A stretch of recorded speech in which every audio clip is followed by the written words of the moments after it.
I'm about to save you a huge disaster and a lot of time if you were somebody who was thinking about taking the advice of mastering one skill instead of being a jack of all trades. If you were thinking about taking that advice and you think that that is going to work, stop. Because what they're really setting you up for is to be a cog in somebody else's machine. You need to be specialized in one small thing in order to be a worker. But to be a business owner, to be an entrepreneur and build your own things and make your own money, you need to know a bunch of different things.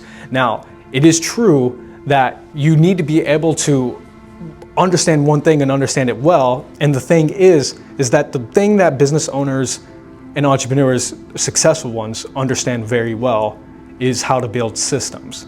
How to build systems, how to organize, and how to manage teams. So essentially, they are just really good at management and good at building systems. And that's the thing that you need to know. But when these people that are telling you to focus on one small thing and get really good at it, like being the best video editor in the world, I'm sorry, but being the best video editor in the world is not gonna get you anything other than somebody just being like, wow, you are the best video editor in the world. Most things become commodities. Now, a commodity is something that it's something that anybody could do, anybody could provide, and so it doesn't have any sort of intellectual property, so people don't value it as much. And everything has the potential to be a commodity. Now, the reason why you have to become somebody who is a jack of all trades, and the quote is actually always misquoted. I don't remember the full quote. The quote is something along the lines of, jack of all trade, master of none, but there's a but to it because there is something good to being a jack of all trades. I'm gonna explain why being a jack of all trades is important, especially for you if you are a normal person. Maybe you didn't go to an Ivy League university, or you just come from an average background. The reason why being a jack of all trades is important is because when you're starting a business, bootstrapping. Now, most people, these CEOs, these businesses that are backed by VCs, a lot of businesses that you might be comparing yourself to or looking at are not going to be the way that you run a business. These CEOs and all these people are not specialized in one thing. They have a bunch of money, and then they hire the people that are specialized in one thing. That's it. You need to get sales up for your business. Hire somebody that is a sales specialist, a sales manager that can run a sales team. Hire a sales director. Now that sales director is specialized. So if you want to get a corporate job and you want to work for somebody else, then yes, specialize. Because that's going to make you the most competitive. So just focus on something like sales, become the best salesman, or focus on coding and development, become the best developer on a particular tech stack, and just be the best at that. And then somebody will want to hire you. An organization, a business is something that does something for other people, and then it brings in money. That's what it does. It's an engine that brings in money. And so there's all these different components. An engine has many different components. Now, a business owner and an entrepreneur knows how to build an engine. They know the different components that are needed, and they understand it enough to a degree to where they could hire the right people to make the engine run. So that's what a business owner is. They're an engine builder. They are not the best part of any engine. If you specialize in something, then you're setting yourself up to be employed by somebody else. Now, when you're starting a business, especially when you're coming from a background like us, we're just normal everyday people, you're bootstrapping. You are doing everything, you're as lean as possible. You're probably not hiring people out because you don't have the money to hire people out, but maybe you're starting out as a freelancer, or you're just bootstrapping the business. And so your first goal is to get paying customers. And so you got people, they pay you, and you give them a service like video editing, or maybe you write their blogs for them, or something like that. Maybe you make Excel spreadsheets and you make data dashboards and everything for them. That is how your business is gonna look like at the beginning. You're gonna be building a small client base, and then you're going to grow that over time, and it's going to take a lot longer than a VC-backed business. The most important thing that you're doing during these times is you're building systems, whether you're building a way to track your clients with a Excel spreadsheet or a Google spreadsheet, or you're using a CRM like HubSpot, the free version, or you're using Notion or something, some sort of management tool to manage your time and organize yourself and everything. That's what you're doing. You're going to be building up all of these systems. Now, a lot of business owners, they don't build up systems. They just kind of brute force it, and they were able to make money and they were able to grow doing everything with just Google Docs and spreadsheets, and that's cool and everything, but eventually it's going to become a huge bottleneck. It's going to slow your operations, it's going to make things really inefficient, and it's going to be really stressful and hard for you. The way to minimize your stress and to make starting a business as easy as possible is just having your systems built out in the beginning, having some sort of rough idea of how the business process is going to look like. So if you do video editing, you're going to try to imagine what it's like to find somebody to sell video editing services to, what it's going to be like to get them to come on and how you're going to communicate with them. It's called onboarding. And then also how you're going to deliver all of the stuff. What tools are you going to use to deliver? Are you going to use email? Are you going to use Dropbox or something? But what is your system going to be like? And you can imagine it, and your system's never going to be perfect, but it's going to be a good start, and then you're going to be able to iterate the system and make the system better for the clients that you have. Now, not everybody's systems are going to be exactly the same because your clients are different and your industry is different. When you're doing this, you need to be able to know how to do plenty of things. The first thing is you need to be able to sell. You need to be able to know how to find contact information. You need to know how to get leads. You need to know how to communicate with those leads and get them to buy your service or product.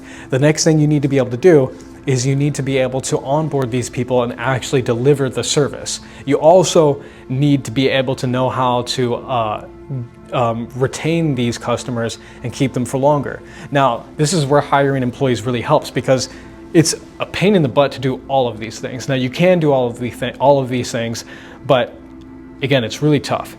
Now, the problem is that you don't have money. So you don't have the money to hire the people to do these things or build out these systems. If you do have the money, this is where everything comes in handy. If you if you get a job and you save up money so that you could essentially hire the people and buy their expertise. And this is what a lot of the big players do. And this is what you're not going to do. You're probably not going to do it unless you take the next 5 years or the next 3 years to build up an idea and then pitch it to some people who have money, and then they'll give you money, and then you're going the VC route. And then inevitably you end up not having full ownership of your business. Now, it is better than probably working a normal job. It's not as good as having full ownership over your business. So that's sort of the trade-off. But the thing is that you're probably going to start your business bootstrap. If you're running just a normal service-based business and or a small business, you're going to start a bootstrap, and you're just going to sell to people that are smaller. You're not going to be selling to huge big businesses like Google or enterprise businesses. That can come in the future if you succeed, but you're going to be selling to a lot of other small businesses that are run by small teams and maybe even freelancers. So when you're doing that, there's a lot of things that you need to understand, from getting the people to buy, from working with them, to sending them off, and then building your brand name and everything. And so you need to know all those things to a degree. And then as you build out these systems, or you take other people's expertise that have done these things that have worked, and then you implement them in your business, then you're going to start getting other people, like lower level employees, to be able to run these systems. And so these are the people that are going to be specialized. So there's going to be somebody who's a virtual assistant. They are specialized in listening to you. They know how to listen to their boss. Boss says, do this, and they do it. So you have a system where you send out 500 emails a day, or you send out 100 emails a day, let's say. You send out 100 emails a day from 2 different email accounts, and that's what you do. So you hire a virtual assistant in the future, and their job is just to send out the emails, watch them, and respond to them, and then get them on an appointment. That's what they do. They specialize in that. That's all they do. That's what they're good at, and they have no ambition to do anything else other than that. As long as they get a paycheck, they're happy. Now, that's the difference between you and an employee and a virtual assistant. You are not happy just sending emails. You want to do more than that, and you want more than that. So the paycheck is not good enough. And so that's what they do. They specialize in that, and then they get really good at that. And they can become better. Now, there are some employees that will become better, but you hear all this talk from people like Layla Hormozi, Alex Hormozi, and all these business gurus about finding A players. You got to find an A player for your business. It is true. Yes, you do have to find an A player. But the truth is, what they're not telling you is that A players are expensive.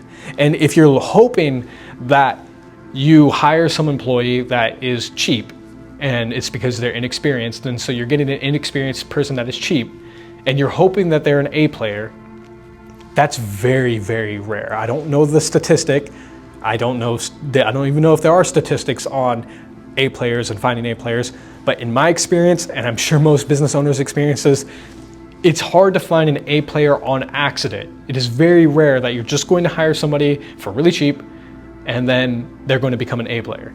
Oftentimes, A players know that they're A players. An A player is somebody who knows that they're going to go above and beyond. They know that they want more than just a basic job. They want to manage a team and everything. They want to grow. They already know this. This is all preemptive. They've decided this. And this is the difference between an A player, a B player, and a C player, is that the A player has committed. They know that they're going to do the best. They're going to do anything, no matter what. They're going to make it happen. That's what makes them an A player. So they've already decided that. But because they're an A player, they're looking for opportunity. A players are looking for opportunity. They're looking for business owners that are going to help them grow and excel. They're looking for the coolest businesses to work at. This is why places like Twitter, ChatGPT have a lot of A players, because they are organizations that are doing something big, that have an effect in the world, and A players are attracted to that. So the only way you're going to find an A player is if you spend the time finding them. And oftentimes you have to convince them to leave where they're at to come to you. And then you have to pay them well for it, or you have to give them ownership of your business. So finding an A player is really tough. If you don't have the time to find an A player, or if you don't have the money to get an A player, then you're stuck getting B players and C players. Now, B players and C players aren't bad. They're only bad if you give them more than what they can handle. You can't give them a task of building systems. You can't get a B player and say, okay, build these systems and build it well. It's not going to work, because if they could do that, they would just run their own business, or they'd be working for a better company and they'd be being paid hell of a lot more. So what you have to do with B players and C players is you have to tell them exactly what to do and give them measurable tasks. So something like the email, they send out the 100 emails. So at the end of the day, they've reported, did you send out the 100 emails? Yes, they were sent. Or whatever thing that you have, whether it's collecting keyword data for your YouTube videos, or doing research for YouTube videos. It's like, how many keywords did you search up and everything. So when you're working with these lower level employees, people that are beneath A players, you have to give them tasks that are measurable, and then just stay on top of that. And then as you grow your business, once you get to a certain level of revenue, then you're going to want to try to find an A player, or try to find somebody who's close to an A player. Because the truth is that A players they don't start off as complete A players. Now, they have decided that they're going to go above and beyond and that they're going to be an A player. That's the distinguishing factor.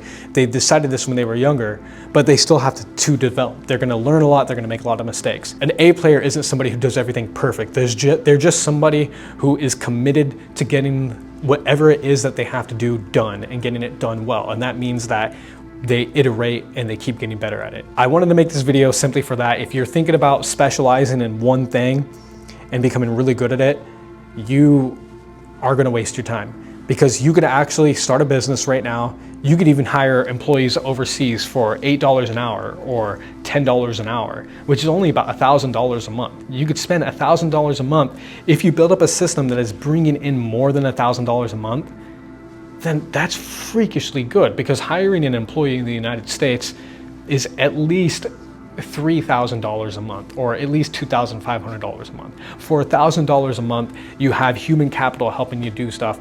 You could even find somebody for part-time and spend $400 a month. Either way, the point of what I'm saying is that you need to be able to understand all these different aspects of business, of sales and fulfillment, team management, HR, finances, and everything, so that you could start the business and so that it could be an engine and actually start making money. Then over time, you hire the people to build the engine. If you are interested in entrepreneurship or business and you want help with building certain systems, I'm going to be making a lot of videos that show these systems to you. I'm going to be creating systems in Google Sheets, free CRMs and everything that I'm going to give out to people, to my subscribers. Now, the reason why I'm making this channel is because I want to help business owners, but I also want to help create more business owners, because I believe that the more people who have ownership, more of the citizens of the United States and the West, more people like you and I who have ownership of the businesses, the better our country and the world is going to be. Because I believe these big bloated corporations and companies that own everything, I don't think that that's good for anybody. It's definitely not good for you, and it's definitely not good for me. It is better for me and you if you own a business and if I own a business, and if he, she, they, if everybody else owns a business, it is better for us because we could actually see the business owner. We could touch them, we could shake their hands, you know, and we know what they're doing.